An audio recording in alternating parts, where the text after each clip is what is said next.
Hi guys, so the question I decided to research for this assignment was, how do preschoolers express their emotions? And so for starters, I looked at an article from healthychildren.org entitled Healthy Development in Preschoolers. And the first topic they talked about were imaginary friends, and this is normal for preschool age children. They can have human imaginary friends. A lot of the time they're animals, and they stay around for weeks, days, months. It all depends. But this is a way of a child showing loneliness or that they're emotionally upset because they don't know how to voice that to you, so they use their imaginary friends. And they also use make-believe as a way to tell you that something happened that they don't know how to express. So for example, if you ask a child to play school, they're going to tell you how they like school, what they do at school, through playing make-believe because they don't have the right words to express this to you. And then the article also talked about how children will show sympathy and concern by asking for a hug or asking to kiss their boo-boo when they're hurt because they don't know how to express sympathy and concern or that they're hurt other than these actions. They don't have the right words to express it. So for my second article, this was from PBS, and it was entitled Social and Emotional Growth, which was cool because it was a tracker, so you can look at all different ages and it'll tell you where your child should be, which I thought was really cool.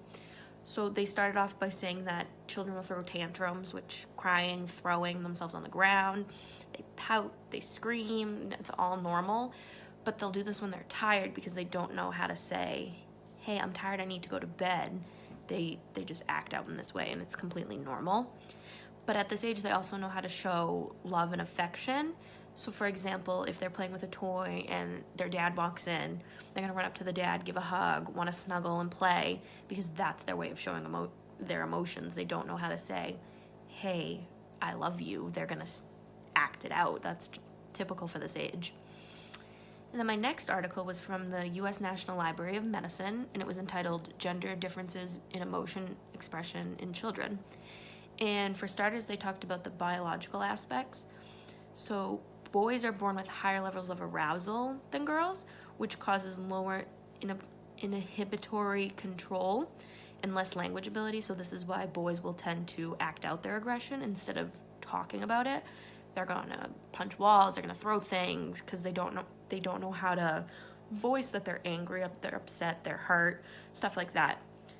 And this article also talks about the social aspects of children. So they're supposed to express their emotions from everyday social norms. So for example, girls know that they're supposed to be nice and nurturing because they learn that from their mothers, from their female teachers. It's just more typical than boys.